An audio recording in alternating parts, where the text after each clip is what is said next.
Halo, perkenalkan nama saya Rini Rustina Bilistolen, NIM saya 20110069 kelas A. Oke, baik, di sini saya akan mempresentasikan hasil kerja saya. Di sini 5 kasus tentang cybercrime.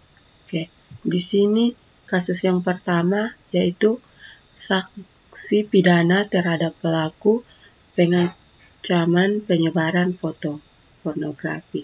Oke, bab 1 pendahuluan latar belakang.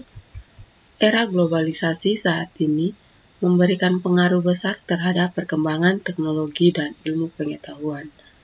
Seiring dengan perkembangan kebutuhan masyarakat di dunia, teknologi informasi memegang peran penting baik di masa kini maupun di masa mendatang.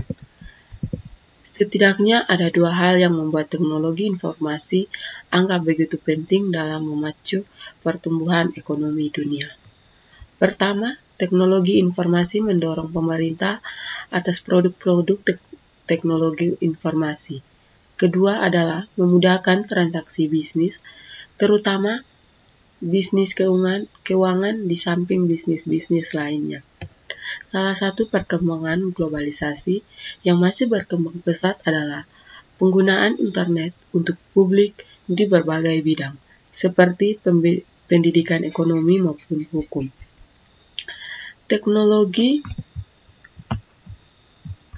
Teknologi informasi dengan sendirinya juga merubah perilaku masyarakat. Perkembangan teknologi informasi telah menyebabkan dunia menjadi tanpa batas. Penggunaan internet memberikan dampak positif seperti kemudahan akses penyebaran dan memperoleh informasi dan komunikasi tanpa adanya batas ruang dan waktu. Di balik kemudahan yang diberikan dari adanya internet, perlu diwaspadai bahwa kemajuan teknologi tersebut juga memberikan dampak negatif seperti munculnya jenis kejahatan baru yang dilakukan dengan media internet dan komputer yang sering dikenal dengan cybercrime. Cybercrime adalah jenis kejahatan yang berkaitan dengan pemanfaatan sebuah teknologi. Munculnya jenis kejahatan baru yang dilakukan dengan media internet dan komputer yang sering dikenal dengan cybercrime. Cybercrime adalah jenis kejahatan yang berkaitan dengan pemanfaatan sebuah teknologi informasi dan komunikasi tanpa batas, serta memiliki sebuah karakteristik yang kuat dengan sebuah rekayasa teknologi dengan mengandalkan tingkat keamanan yang tinggi dari sebuah informasi yang disampaikan dan diakses oleh pengguna internet di negara kita Indonesia. Pun saat ini, marak terjadi cybercrime seperti pencemaran nama baik, penghinaan, hacking, penyebaran konten pornografi, dan juga pemerasan atau pengancaman melalui media online. Bab 2, pembahasan modus kejahatan. Yang pertama, penjara. Pelaku ancaman dan penyebaran foto pornografi ilegal dapat dihukum dengan pidana penjara. Durasi penjara biasanya bervariasi tergantung pada seriusnya pelanggaran undang-undang yang berlaku dan faktor-faktor lainnya. Kedua, denda. Pelaku dapat dikenakan dengan denda sebagai sanksi tambahan terhadap pidana penjara atau sebagai satu-satunya sanksi, tergantung pada hukuman setempat. 3. Sitaan barang bukti.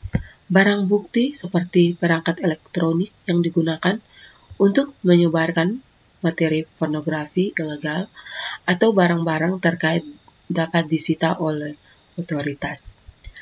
Keempat, pencabutan hak. Di beberapa kasus, hak-hak tertentu seperti hak untuk bekerja di sektor tertentu atau hak-hak politik dapat dicabut sebagai bagian dari sanksi pidana. 5. Tuntutan sipil. Selain sanksi pidana, korban yang menderita akibat ancaman atau penyebaran foto pornografi ilegal juga dapat mengajukan tuntutan sipil untuk mendapatkan ganti rugi. Keenam, penyitaan dan penghancuran media pornografi. materi pornografi ilegal yang disebarkan atau disimpan oleh pelaku dapat disita dan dihancurkan oleh otoritas. Selanjutnya, B. Dampak kerugian. Di sini dampak kerugian yang pertama bagi pelaku. A. Hukuman pidana. Pelaku dapat dikenai hukuman pidana yang meliputi penjara atau keduanya tergantung pada hukuman yang berlaku di negara atau yurisdiksi tertentu. B. Reputasi. Pelaku dapat mengalami kerusakan reputasi yang sering akibat tindakan kriminalnya yang dapat berdampak pada masa depan mereka, hal pekerjaan, hubungan, dan kehidupan sosial. C. Stigma. Pelaku dapat dihadapkan pada stigma sosial yang kuat sebagai pelaku tindakan yang melanggar hukum dan norma-norma sosial. 2. Dampak kerugian bagi korban. A. Trauma emosional. Korban yang menjadi sasaran pengancam atau penyebaran foto pornografi dapat mengalami trauma emosional yang serius, termasuk depresi, kecemasan, dan stres pasca trauma. B. Kerusakan reputasi. Korban juga dapat mengalami kerusakan reputasi yang signifikan akibat penyebaran konten yang tidak diinginkan. C. Gangguan hidup pribadi. Penyebaran foto porno atau ancaman dapat mengganggu kehidupan pribadi korban, termasuk hubungan pribadi dan pekerjaan. Yang ketiga, masyarakat dan kepentingan umum. A. Deterensi. Sanksi pidana bertujuan untuk mencegah tindakan serupa di masa depan dengan memberikan peringatan kepada individu lain tentang konsekuensi hukum yang serius. B. Perlindungan masyarakat. Sanksi pidana juga bertujuan melindungi masyarakat dari tindakan kriminal, pengancaman, dan penyebaran foto pornografi. C. Dampak hukum. Yang pertama, Undang-Undang Informasi dan Transaksi Elektronik atau UU IT. UU IT di Indonesia mengatur tindakan ilegal yang dilakukan melalui media elektronik, termasuk ancaman dan penyebaran materi pornografi. Pelaku yang melanggar UU IT dapat dikenai sanksi pidana, termasuk denda dan atau hukuman penjara. Kedua, Undang-Undang Pornografi Indonesia juga memiliki undang-undang tentang pornografi yang melarang produksi, penyebaran, dan konsumsi materi pornografi. Pelanggar undang-undang ini dapat dikenakan sanksi pidana termasuk hukuman penjara. 3. Pasal 27 ayat 3 Undang-Undang 1945 Pasal 27 ayat 3 dalam Undang-Undang Dasar 1945, Indonesia menyatakan bahwa setiap warga negara berhak atas kehormatan pribadi dan keluarga, serta kehormatan kehidupan pribadi dan keluarganya. Ancaman terhadap kehormatan pribadi seseorang juga dapat menjadi dasar untuk tindakan hukum. D. Dampak sosial. Dampak sosial yang pertama, A. Pencegahan tindakan kriminal. Sanksi pidana bertujuan untuk mencegah pelaku melakukan tindakan kriminal yang melanggar hukum. Dengan adanya sanksi yang tegas, diharapkan orang akan lebih berpikir dua kali sebelum melakukan ancaman atau menyebarkan materi pornografi ilegal. B. Perlindungan korban.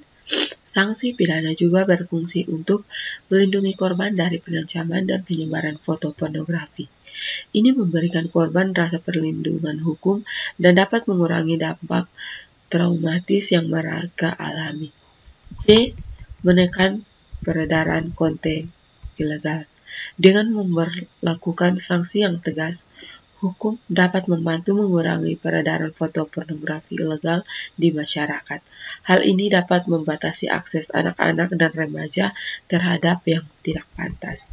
D. Pemberian hukuman yang adil. Sanksi pidana harus diberikan secara adil dan seimbang. Ini memastikan bahwa pelaku yang bersalah menerima hukuman yang sesuai dengan tindakan mereka, yang dapat memberikan pesan kepada masyarakat bahwa pelanggaran semacam ini tidak akan ditoleransi. E. kesadaran publik. Melalui pengadilan dan pemberian sanksi pidana, kasus-kasus pengancaman dan penyebaran foto pornografi dapat menjadi sorotan media yang pada gilirannya dapat meningkatkan kesadaran publik tentang isu ini. Kesadaran ini menjadi instrumen mengedukasi masyarakat tentang pentingnya menjaga privasi dan menghormati hak-hak individu. F. Deterensi. Sanksi pidana juga bertujuan untuk memberikan efek jerat kepada potensial pelaku kejahatan. Masyarakat akan berpikir 2 kali sebelum melakukan tindakan yang dapat merusak reputasi mereka dan menghadapi konsekuensi hukum yang serius. E. Usulan penyelesaian. A. Melaporkan ke polisi. Langkah pertama yang harus diambil adalah melaporkan ancaman dan penyebaran foto pornografi kepada pihak berwajib, biasanya ke polisi. Anda perlu memberikan bukti yang cukup seperti tangkapan layar, percakapan, atau konten yang diancam. B. Menyimpan bukti. Penting untuk menyimpan semua bukti yang dapat mendukung kasus Anda seperti pesan teks, percakapan online, atau foto yang terkait. Ini akan membantu dalam penyelidikan dan penuntutan. C. Konsultasikan dengan pengacara. Anda mungkin perlu berkonsultasi dengan seorang pengacara yang berpengalaman dalam kasus hukum ini. Mereka dapat memberikan nasihat hukum dan membantu Anda memahami hak-hak Anda dalam peradilan. D. Perlindungan sementara. Jika Anda merasa dalam bahaya atau khawatir akan pengancam lebih lanjut, Anda dapat meminta perlindungan sementara seperti restraining order untuk melindungi diri Anda. E. Penyelidikan dan penuntutan. Pihak berwajib akan melakukan penyelidikan terhadap pelaku. Jika ada bukti yang cukup, pelaku dapat dituntut dengan hukuman yang berlaku, termasuk hukuman mengenai ancaman dan pornografi. F. Kesadaran masyarakat. Berpartisipasi dalam kampanye kesadaran masyarakat dan pendidikan mengenai risiko ancaman dan penyebaran konten pornografi dapat membantu mencegah kasus serupa di masa depan.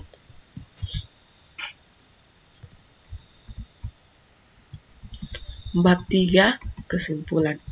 Yang pertama, penerapan hukum dalam keputusan nomor 125 pidana sus 2019 garing PNBJN jaksa penuntut umum menggunakan dakwaan bersifat gabungan alternatif subsidiaritas, yaitu primair pasal 29 Jo 45 ayat 3 UU IT, subsidiar pasal 27 ayat 1 Jo pasal 45 ayat 1 UU IT, dan atau pasal 29 UU nomor 44 tahun 2008 tentang pornografi Jo pasal 65 ayat 1 KUHP. Majelis Hakim dengan memperhatikan fakta-fakta hukum memilih langsung dakwa alternatif ke satu prior, yaitu pasal 29 Jo 45 ayat 3 UU IT. Dakwaan selanjutnya tidak perlu lagi untuk dipertimbangkan dikarenakan unsur-unsur dakwa primer telah terpenuhi. Kedua, pertimbangan hakim sebelum menjatuhkan putusan nomor 125 garing P.sus garing 2019 garing PNBJN. Menurut penulis sudah sesuai dengan aturan hukum yang berlaku seperti yang diharapkan oleh penulis.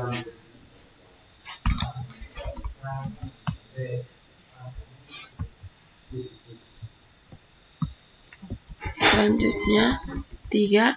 Perlindungan hukum terhadap sanksi atau korban pengancam penyebaran foto pornografi menurut penulis adalah hal yang penting dalam proses persidangan hingga menjatuhkan amar putusan dikarenakan korban pengancaman mendapatkan kerugian secara imaterial. Dan para korban, mereka sering merasa malu atau takut sendiri pada saat akan melaporkan kejadian yang dialaminya Ditambah lagi korban sebelumnya mendapat error online dari pelaku kejahatan sehingga mereka tidak berani untuk mengungkapkan peristiwa yang menimpa dirinya. Selanjutnya saran.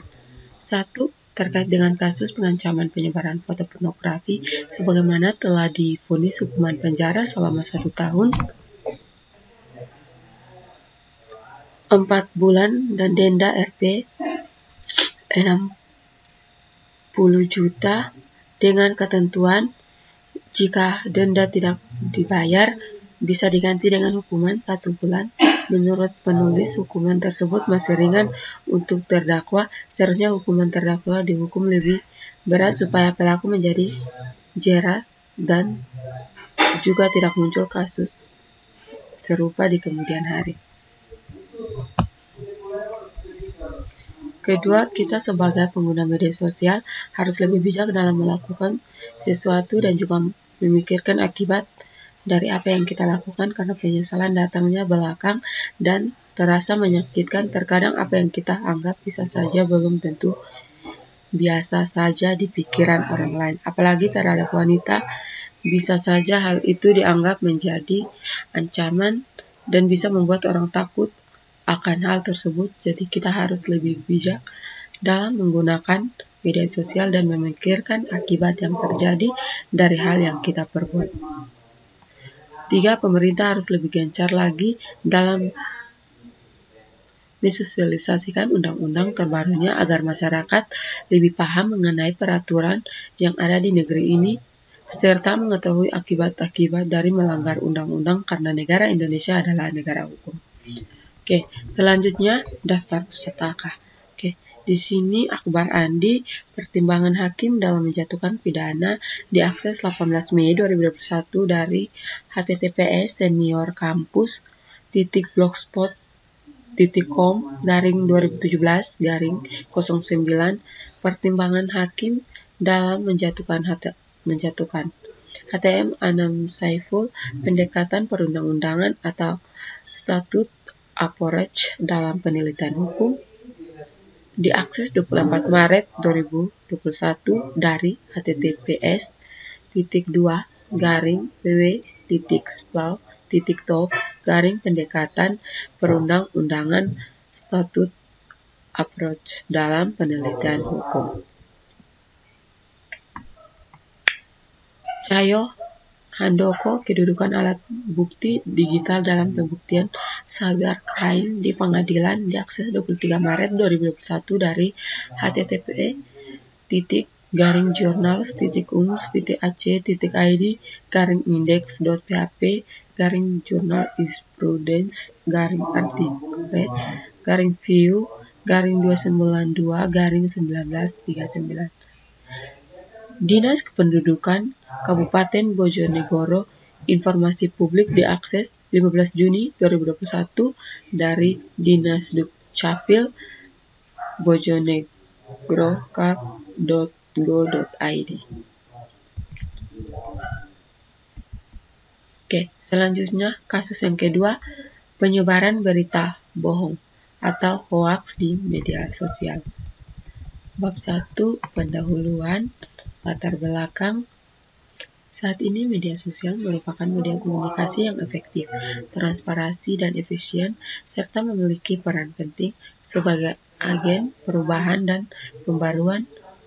Penggunaan media sosial sebagai jembatan untuk membantu proses peralihan masyarakat yang tradisional ke masyarakat yang modern, khususnya untuk mentransfer informasi pembangunan yang dilaksanakan pemerintah kepada masyarakatnya.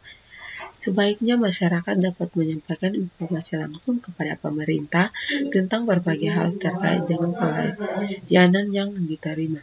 Menurut Taprial dan Kanwar 2012, media sosial adalah media yang digunakan oleh individu agar menjadi sosial secara daring dengan cara berbagai isi, berita, foto, dan lain-lain. Pada era keterbukaan dewasa ini, peran media sosial dibutuhkan oleh pemerintah, di antaranya membantu penyelesaian pengaduan atau laporan pelayanan publik, membantu peningkatan partisipasi masyarakat dalam pengawasan pelayanan publik, dan mempercepat penyelesaian laporan penyelesaian publik. Media sosial mempunyai peranan strategi selain sebagai transformasi informasi. Media sosial juga dapat menjadi sasaran komunikasi antara sesama masyarakat maupun antara masyarakat dengan pemerintah, dan menyampaikan keluhan maupun menyampaikan berbagai inspirasi. Banyaknya media online dan media sosial yang menawarkan berbagai akses kemudahan akan lebih efektif dan bermanfaat bila dijadikan sebagai wadah dalam memberikan masukan, kritik maupun saran dalam pembangunan. Di sisi lain perlu adanya dorongan kepada semua lapisan masyarakat agar memiliki etika bagaimana memanfaatkan media sosial. Banyak sekali pengguna media sosial yang memanfaatkan media ini untuk hal-hal yang sifatnya negatif dan dapat merugikan semua pihak, baik itu pemerintah maupun masyarakat itu sendiri. Permasalahan yang timbul dari penggunaan media sosial saat ini adalah banyaknya hoaks yang menyebar luas, bahkan orang terpelajar pun tidak bisa bedakan mana berita yang benar, advertorial, dan hoaksnya. Penyebaran tanpa dikoreksi maupun dipilah pada akhirnya akan berdampak pada hukuman, dan informasi hoaxnya pun telah mencegah belah pihak. Bab 2 pembahasan. A. Modus kejahatan. Yang pertama, penyamaran identitas. Pelaku sering menyamar sebagai sumber yang dapat dipercayai seperti pejabat, pemerintah, tokoh masyarakat, atau media resmi. Mereka menggunakan akun palsu untuk menyebarluaskan hoaks. Kedua, manipulasi domain dan situs web. Penipuan seringkali melibatkan manipulasi manipulasi gambar atau video untuk menciptakan kesan bahwa peristiwa palsu telah terjadi. Ini bisa melibatkan pemalsuan video atau foto, baik melalui editing grafis atau deepfake. 3. Konten provokatif atau sensasional. Hoaks seringkali dirancang untuk menciptakan reaksi emosional di kalangan pembaca dengan berita yang provokatif atau sensasional. Ini bisa berupa klaim dramatis atau ancaman palsu. 4. Penggunaan bot dan akun otomatis. Pelaku sering menggunakan bot atau akun otomatis untuk mengamplikasi hoaks dan memastikan penyebaran yang lebih luas di media sosial. 5. Berita palsu dalam konteks politik. Terutama selama kampanye pemilu, berita palsu sering digunakan untuk mempengaruhi pendapat publik tentang kandidat atau partai politik tertentu. B. Dampak kerugian. Pertama, ketidakpercayaan dan kekacauan masyarakat.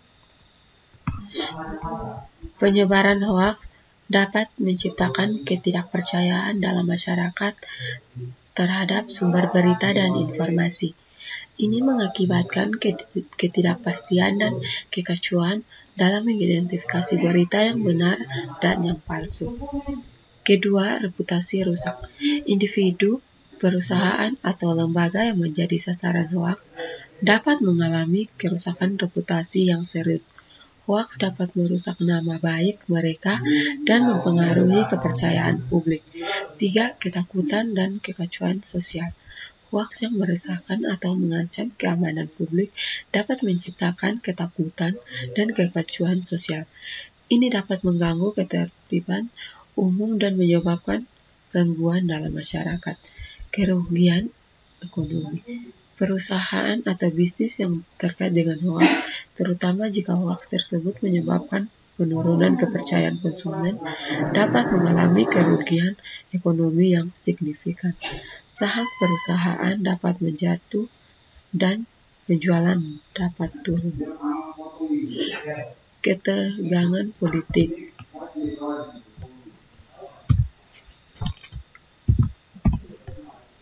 Hoaks dalam konteks politik dapat mempengaruhi pendapat publik dan memicu ketegangan politik.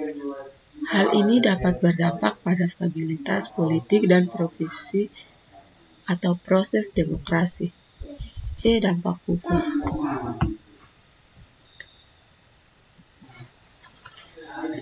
Dampak hukum yang pertama, pelanggaran UU IT. Penyebaran hoaks di media sosial dapat melanggar pasal-pasal dalam UU IT, terutama pasal 14 dan pasal 28. Pasal 14 melarang penyebaran informasi palsu yang dapat merugikan orang lain. Sementara pasal 28 melarang penyebaran informasi yang dapat menimbulkan kebencian suku, agama, atau ras. 2. Penyelidikan oleh otoritas hukum. Pelaku berwenang seperti kepolisian dapat melakukan penyelidikan terhadap kasus penyebaran hoaks di media sosial. Mereka akan mencoba mengidentifikasi pelaku dan mengumpulkan bukti yang cukup untuk menuntut pelaku. 3. Penangkapan dan penuntutan. Jika terbukti bahwa seorang adalah pelaku penyebaran hoaks, mereka dapat ditangkap dan dihadapkan ke pengadilan. Mereka akan menghadapi proses hukum dan dapat dijatuhi sanksi sesuai dengan undang-undang yang berlaku. Keempat, sanksi hukum. Undang-undang IT memberikan sanksi berupa pidana penjara dan denda bagi pelaku penyebaran hoaks.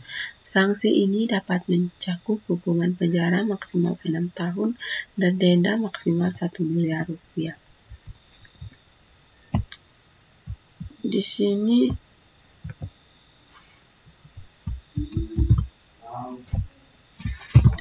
dampak sosial. Yang pertama, ketidakpercayaan pada media informasi. Hoaks dapat menciptakan ketidakpercayaan masyarakat terhadap media dan informasi secara umum. Ini dapat merusak kredibilitas media dan lembaga berita yang sebenarnya memberikan informasi yang benar. 2. Ketenangan sosial dan politik. Hoaks yang berkaitan dengan isu-isu politik atau agama dapat memicu ketenangan sosial dan politik. Masyarakat dapat terpecah belah dan konflik dapat terjadi sebagai akibat dari penyebaran hoaks. Ketiga, kekacauan dan kecemasan masyarakat. Hoaks yang menciptakan ancaman palsu atau informasi yang menyesatkan dapat menyebabkan kekacauan dan kecemasan di masyarakat. Misalnya berita palsu tentang bencana alam atau serangan teroris dapat menciptakan panik dan kebingungan. Keempat, perpecahan dan kriminasi. Hoaks yang bersifat rasis, seksis, atau diskriminatif dapat memperburuk perpecahan dalam masyarakat. Mereka dapat menghasut kebencian dan diskriminasi terhadap kelompok tertentu. Usulan penyelesaian. Yang pertama, ketidakpercayaan pada media dan informasi. Hoaks dapat menciptakan ketidakpercayaan masyarakat terhadap media dan informasi secara umum. Ini dapat merusak kredibilitas media dan lembaga berita yang sebenarnya memberikan informasi yang benar. 2. Ketenangan sosial dan politik. Hoaks yang berkaitan dengan isu-isu politik atau agama dapat memicu ketegangan sosial dan politik. Masyarakat dapat terpecah belah dan konflik dapat menjadi sebagai akibat dari penyebaran hoaks. 3. Kekacauan dan kecemasan masyarakat. Hoaks yang menciptakan ancaman palsu atau informasi yang menyesatkan dapat menyebabkan kekacauan dan kecemasan di masyarakat. Misalnya, berita palsu tentang bencana alam atau serangan teroris dapat menciptakan panik dan kebingungan. Keempat, perpecahan dan diskriminasi. Hoaks yang bersifat rasis, seksis, atau diskriminatif dapat memperburuk perpecahan masyarakat. Mereka dapat menghasut kebencian dan diskriminasi terhadap kelompok tertentu. Bab 3. Kesimpulan dan saran. Informasi hoaks sengaja dibuat untuk mempengaruhi publik dan kian marak lantaran faktor stimulan seperti isu sosial, politik, dan SARA. Namun penerima hoaks cukup kritis karena mereka telah terbiasa untuk memeriksa kebenaran berita. Ini artinya sudah bagus. Tinggal bagaimana mencegah kelompok silent majority berpindah ke haters. Pencegahan kuatnya harus informasi hoaks dapat dilakukan dengan meningkatkan literasi masyarakat melalui peran aktif pemerintah, pemuka masyarakat, dan komunitas. Menyediakan akses yang mudah kepada sumber informasi yang benar atas setiap isu hoaksnya. Melakukan edukasi yang sistematis dan berkeseimbangan serta tindakan hukum yang efektif bagi penyebarnya. Sebaiknya dilakukan pembekalan kepada masyarakat mengenai pengetahuan akan internet sehat dengan literasi media sehingga dapat mengenali ciri-ciri berita hoaksnya. Dan penerima berita dapat mengakses, menganalisis, mengevaluasi dalam mengambil makna dan suatu berita.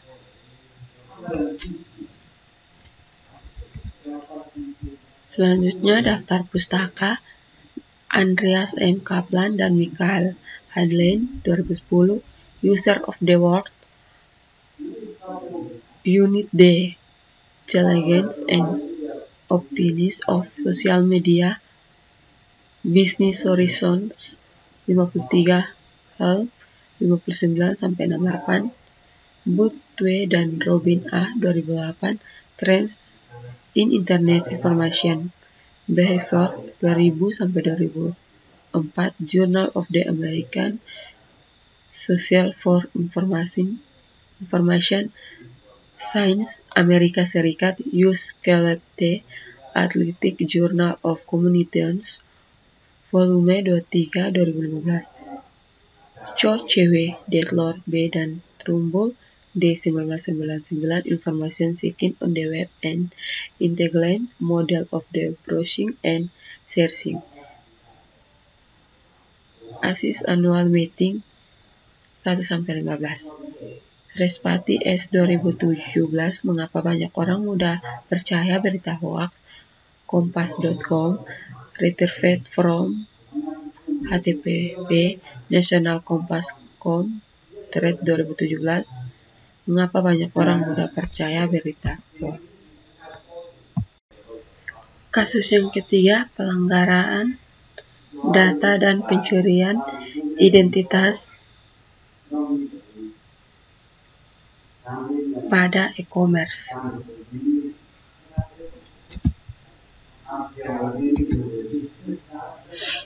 Bab 1 Latar belakang perkembangan teknologi sekarang ini tumbuh semakin cepat. Teknologi merupakan semua sarana untuk menyediakan barang-barang yang diperlukan bagi kelangsungan dan kenyamanan hidup manusia. Teknologi yang diawali dengan adanya pengubahan sumber daya alam menjadi berbagai ancaman alat-alat hingga benda yang tidak berwujud seperti software. Hal tersebut memberikan dampak kepada manusia dalam berbagai sektor, seperti pada mekanisme pembayaran bisa dilakukan dengan cepat dan tidak terhalang jarak dan waktu. Terdapat peningkatan berbelanja online yang dilakukan oleh masyarakat sejak wabah pandemi COVID-19 meluas di Indonesia dan kebijakan pembatasan sosial berskala besar atau PSBB diterapkan di berbagai daerah. Perilaku konsumen paling besar yaitu dalam hal belanja online, di mana menurut analitik dan advertising atau ADA, aktivitas belanja online naik 400% sejak Maret 2020 akibat pandemi ini. Hal ini dinilai menjadi momentum yang terdapat bagi pemerintah untuk mengatur keberadaannya. Bank Indonesia atau BI mencatat transaksi pembelian lewat e-commerce pada bulan Maret 2020 mencapai 98,3 juta transaksi. Angka itu meningkat 18,1% dibanding dengan 2020 mencapai 98 Februari. Tak hanya itu, total nilai transaksinya pun meningkatkan 9,9% menjadi Rp 20,7 triliun dari bulan Februari 2020 atau Safira 2020. Peningkatan belanja online membuktikan bahwa teknologi memberikan dampak positif terutama dalam aspek ekonomi dan bisnis. Bab 2. Modus kejahatan. Yang pertama, phishing.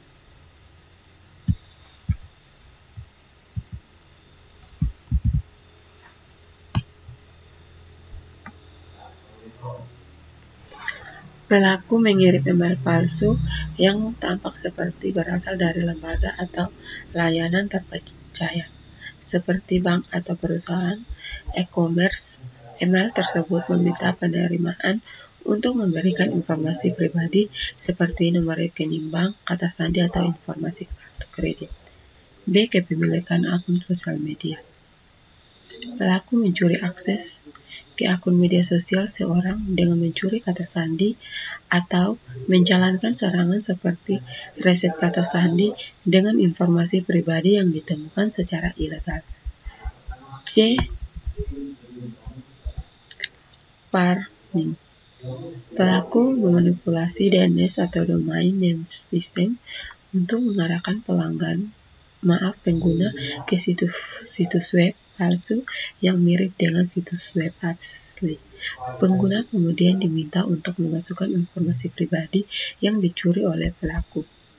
D. Akses ilegal ke akun email atau cloud storage. Pelaku dapat mencoba mengakses akun email atau penyimpanan awal atau cloud storage seseorang dengan mencoba kata sandi yang lemah atau mencuri akses melalui metode lain. Mereka dapat mengakses informasi pribadi dan dokumen. E. Menggunakan informasi pribadi yang ditemukan di media sosial.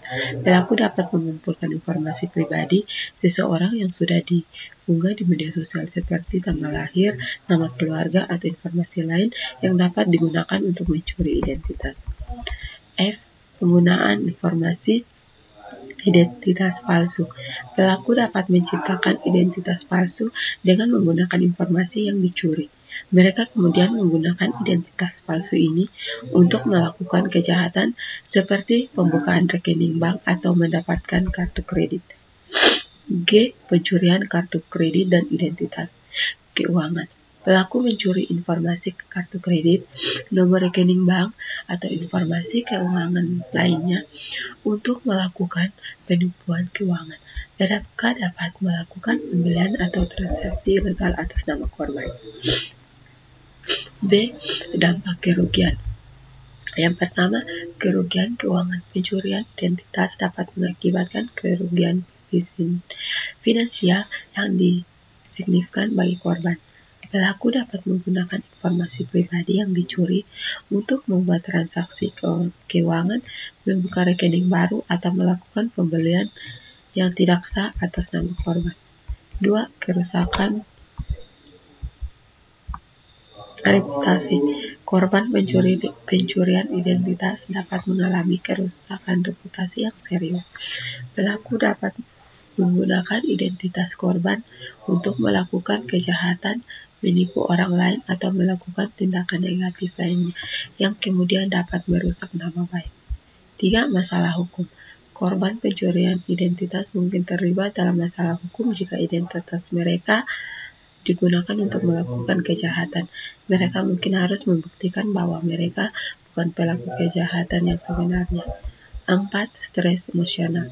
Pencurian identitas dapat menyebabkan stres emosional yang signifikan bagi korban. Mereka mungkin merasa marah, cemas, takut, dan terganggu secara emosional karena harus menghadapi konsekuensi dari pencuri identitas. 5. Waktu dan energi terbuang. korban harus menghabiskan waktu dan energi yang berharga untuk mengatasi kasus pencurian identitas seperti mengajukan laporan, menghubungi penyedia layanan keuangan, dan memperbaiki kerusakan yang disebabkan oleh pelaku. Dampak hukum. Yang pertama, penganiayaan online. Pelaku pencurian identitas dapat melakukan penganiayaan atau pelecehan online atas nama korban yang dapat melanggar undang-undang yang mengatur perilaku online yang merugikan dan merugikan orang lain. 2. Gugatan sipil. Selain tindakan pidana, korban pencurian identitas juga dapat mengajukan gugatan sipil terhadap pelaku untuk mendapatkan ganti rugi atas kerugian yang mereka alami. 3. Kesulitan dalam proses hukum. Terkadang pencurian identitas online melibatkan pelaku yang sulit diidentifikasi atau berlokasi di yurisdiksi luar negeri. Ini dapat membuat proses hukum lebih rumit, tetapi banyak negara memiliki perjanjian kerjasama hukum internasional untuk mengejar pelaku yang melarikan diri. Selanjutnya, pelanggaran hak cipta dan merek. Dalam beberapa kasus, pelaku pencurian identitas mungkin menggunakan identitas korban untuk melakukan pelanggaran hak cipta atau merek dagang. Ini dapat mengakibatkan tindakan hukum dari pemilik hak cipta atau merek dagang yang merasa hak mereka telah dilanggar. D. Dampak sosial.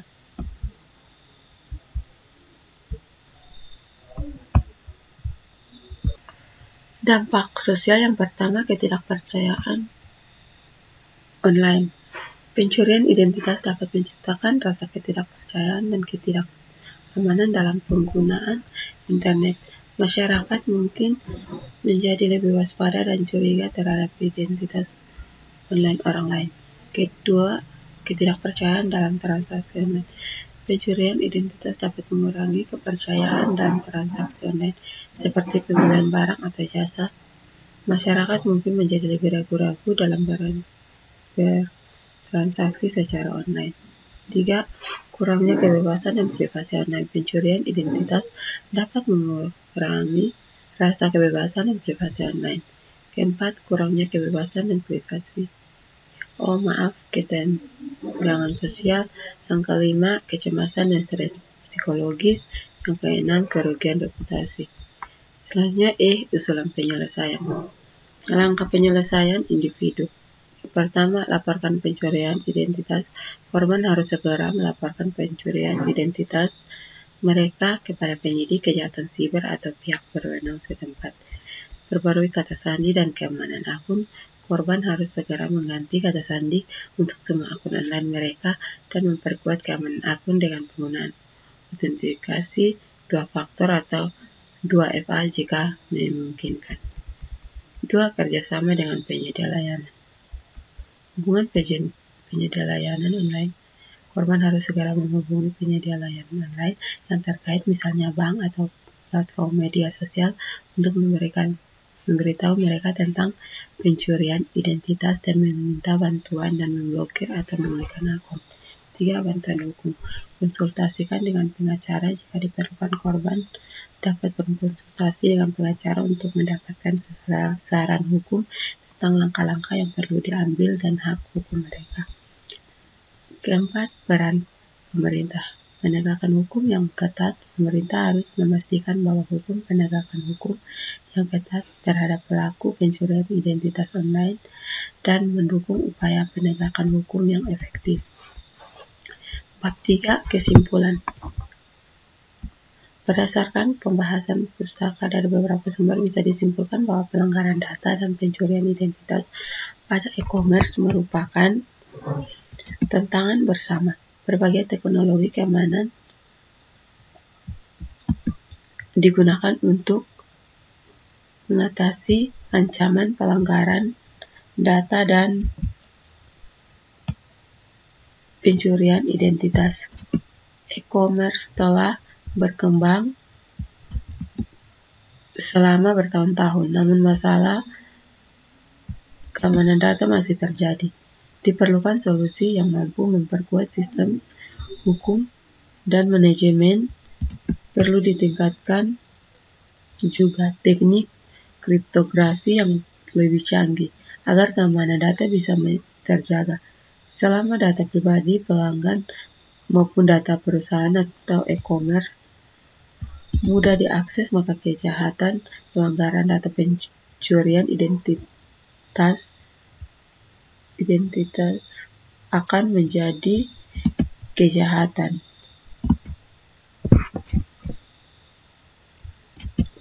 yang mudah dilakukan, serta lemahnya penegakan hukum akan mengurangi rasa takut tertangkap atau dituntut.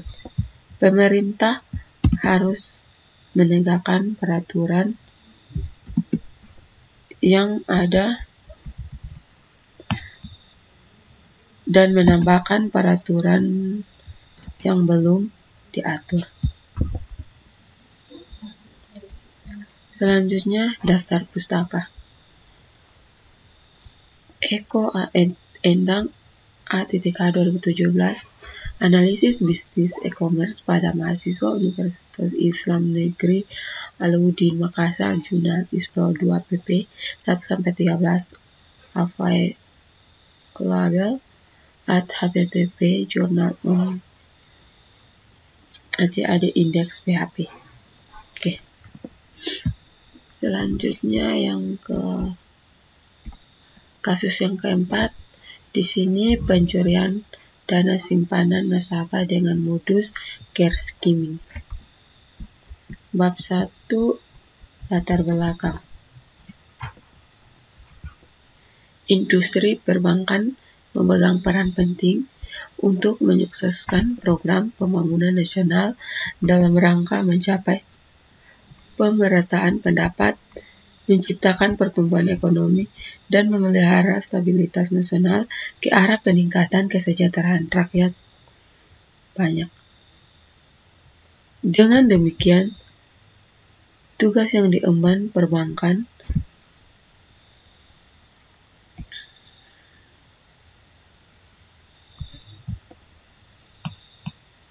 nasional, kesejahteraan rakyat banyak.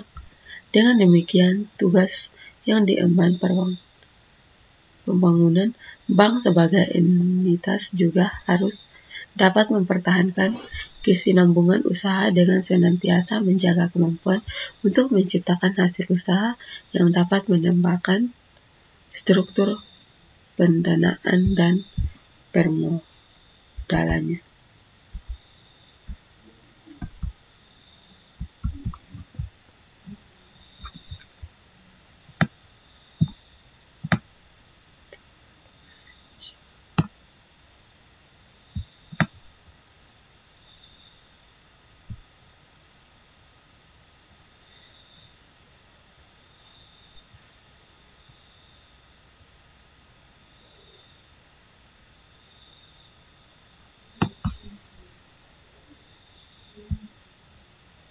Selanjutnya, fungsi utama bank diatur dalam pasal 3 UU Nomor 10 Tahun 1998.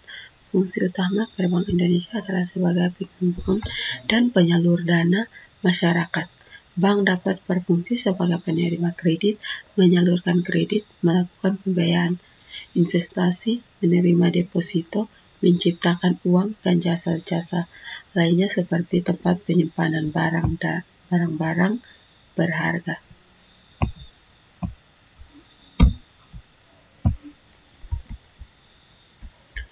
Bab 2, pembahasan. A. Modus kejahatan.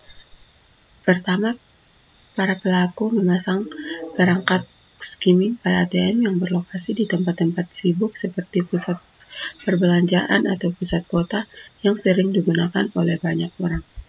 2. Perangkat skimming ini berbentuk fisik yang hampir terlihat oleh mata manusia sehingga nasabah yang menggunakan tidak merasa curiga.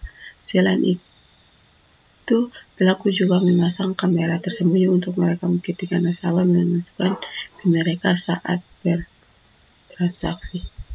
B. Dampak kerugian. Pertama, kerugian keuangan bagi nasabah. Nasabah yang menjadi korban pencurian dana melalui card skimming mengalami kerugian finansial yang signifikan. Dana mereka dicuri dari rekening mereka dan proses pemulihan mungkin memerlukan waktu. Nasabah mungkin juga harus membayar biaya yang terkait dengan penipuan mereka. Ketidaknyamanan dan stres emosional. Ketiga, kerugian reputasi. Keempat, kerugian keuangan. Kelima, ketidaknyamanan bagi nasabah. C. Dampak hukum. Pertama, penuntutan pelaku. 2. Sanksi hukum. 3. Kewajiban lembaga. 4. Kerjasama dengan penegak hukum.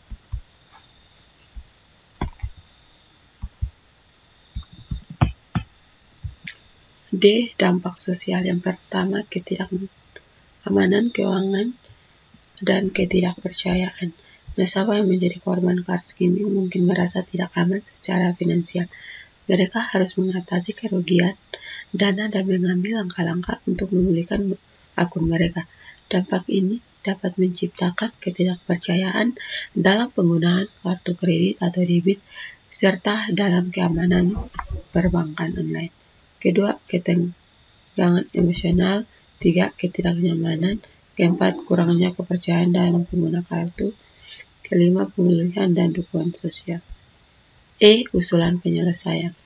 Yang pertama, langkah penyelesaian individu. Di sini adalah laporkan kejadian, blokir kartu dan ubah PIN, awasi aktivitas keuangan. Kedua, kerjasama dengan lembaga keuangan. Pertama, dengan klien, perbaikan keamanan mesin ATM. Selanjutnya bab 3, kesimpulan. Oke, jadi di sini kesimpulan pertama, pertanggungjawaban yang dilakukan pihak bank terhadap peristiwa tidak pidana penggandaan kartu ATM yang menyebabkan kerugian hilangnya nasabah adalah pihak bank memberikan ganti rugi terhadap nasabah yang hilang tersebut dengan terlebih dahulu. Kedua, perlindungan hukum. Jadi sini ada menurut pasal 19 ayat 1 Undang-Undang Perlindungan Konsumen. Sini teman-teman bisa melihat. 2, ya di sini saran. Kemudian selanjutnya di sini ada daftar pustaka, di sini teman-teman bisa melihat.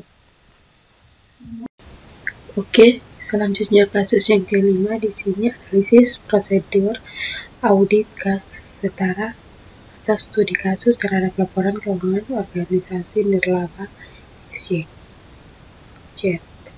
Oke, di sini bab 1 pendahuluan, latar belakang. Dunia ekonomi persaingan usaha semakin sengit dikarenakan tinggi persaingan antar usaha yang satu dengan lainnya untuk mendapatkan laba sebanyak-banyaknya untuk mempertahankan kelangsungan hidup bisnis masing-masing. Untuk mewujudkan hal tersebut, suatu bisnis memerlukan aset lancar yang berupa kas untuk membiayai semua kegiatan operasional. Entitas bisnis tersebut tak jarang kas kerap menjadi objek penyelewengan atau percobaan kecurangan karena sifatnya yang mudah dibawa dan dipindah tangankan. Pada tahun 2019, ACV Indonesia mempublikasikan hasil survei fraud Indonesia yang menunjukkan bahwa kasus fraud banyak terjadi di sektor pemerintah, BUMN, perusahaan swasta. Tak disangka organisasi nirlaba pun juga termasuk salah satu organisasi yang dirugikan oleh fraud. Kenyataannya, organisasi nirlaba yang merupakan organisasi yang tidak berorientasi pada keuntungan yang bergerak di masyarakat pun terlibat dengan pelaku fraud. Menurut Ginting et al. 2001, praktik fraud yang terjadi dalam organisasi nirlaba dapat dilakukan oleh pihak internal organisasi itu sendiri dengan melakukan pemopulasian data dan angka di setiap transaksi keuangan. Oke, selanjutnya bab 2 pembahasan. Yang pertama ada modus kejahatan. Di sini menulis kejahatan yang pertama, pemahaman organisasi. Audit dimulai dengan pemahaman yang baik tentang organisasi nirlaba XYZ, termasuk kegiatan, sumber pendapatan, dan pengeluaran. Ini membantu auditor memahami bagaimana dan dari mana organisasi ini mendapatkan dan menghabiskan uangnya. Selanjutnya, analisis internal kontrol. Auditor harus mengevaluasi sistem kontrol internal yang digunakan oleh organisasi untuk mengelola kas. Ini mencakup prosedur dan kebijakan yang memastikan bahwa kas setara kas dikelola dengan benar. Selanjutnya konfirmasi saldo bank. Auditor harus mengkonfirmasi saldo rekening bank organisasi dengan bank yang bersangkutan. Ini memastikan bahwa saldo kas yang di laporan keuangan sesuai dengan catatan bank. Selanjutnya B. Dampak kerugian. Kerugian keuangan. Dampak terbesar adalah kerugian keuangan bagi organisasi nirlaba XYZ jika ditemukan bahwa kas setara kas telah disalahgunakan atau ada kesalahan yang signifikan, maka organisasi dapat mengalami kerugian finansial. Selanjutnya, kerugian reputasi. Jika temuan audit mencatat ke publik, reputasi organisasi nirlaba dapat tercoreng. Donatur, stakeholder, dan masyarakat umum mungkin kehilangan kepercayaan pada organisasi tersebut. Selanjutnya, kehilangan donatur. Jika dapat kerugian menciptakan ketidakpercayaan di antara donatur atau anggota organisasi, maka organisasi dapat kehilangan sumber pendanaan yang sangat dibutuhkan. Selanjutnya C. Dampak hukum. Di sini ada tindakan perdata jika audit mengungkapkan bukti penyimpanan, penyalahgunaan, atau kesalahan yang signifikan dalam pengelolaan kas setara kas organisasi nirlaba XYZ dapat dihadapkan pada tindakan perdata. Ini dapat mencakup gugatan oleh pihak yang merasa dirugikan, seperti donatur, anggota, atau pihak lainnya yang memiliki kepentingan dengan organisasi tersebut. Selanjutnya, tindakan pidana. Jika terdapat bukti penyalahgunaan dana yang bersifat kriminal seperti pencurian, pemalsuan, atau penipuan, maka individu atau entitas yang terlibat dapat menghadapi tindakan hukum pidana. Hal ini tergantung pada peraturan yang berlaku di yurisdiksi yang bersangkutan. Selanjutnya, sanksi administratif. Badan pengawas atau regulator dapat memberlakukan sanksi administratif terhadap organisasi nirlaba XYZ jika audit mengungkapkan pelanggaran terhadap peraturan atau standar yang berlaku. Sanksi ini bisa berupa denda, pembekuan izin, atau larangan kegiatan tertentu. Selanjutnya, D. Dampak sosial. Transparansi keuangan. Audit kas setara kas membantu menciptakan tingkat transparansi yang tinggi dalam pengelolaan dana dan aset organisasi nirlaba. Ini memungkinkan donor, pemerintah, dan masyarakat umum untuk memahami bagaimana dana mereka digunakan. Kepercayaan donatur. Dengan adanya prosedur audit yang ketat, donatur cenderung merasa lebih percaya untuk menyumbangkan dana mereka kepada organisasi nirlaba XYZ. Ini meningkatkan potensi pendanaan dan dukungan yang akan berdampak positif pada program dan proyek yang dilaksanakan. Pementuan efisiensi. Melalui audit, organisasi nirlaba dapat memantau efisiensi penggunaan dana. Dengan menentukan efisiensi yang lebih banyak sumber daya dapat dialokasikan untuk tujuan utama organisasi, sehingga menciptakan dampak sosial yang lebih besar. Selanjutnya E. Ada usulan penyelesaian. Di sini penilaian proses audit. Melakukan penilaian menyeluruh terhadap proses audit kas setara kas yang telah ada. Ini termasuk menganalisis kepatuhan terhadap standar audit yang berlaku dan kecukupan prosedur audit yang telah dilakukan. Selanjutnya, peningkatan transparansi. Memastikan bahwa laporan hasil audit kas setara kas disusun dengan cara yang mudah dimengerti oleh pemangku kepentingan, termasuk donatur, pemerintah, dan masyarakat umum.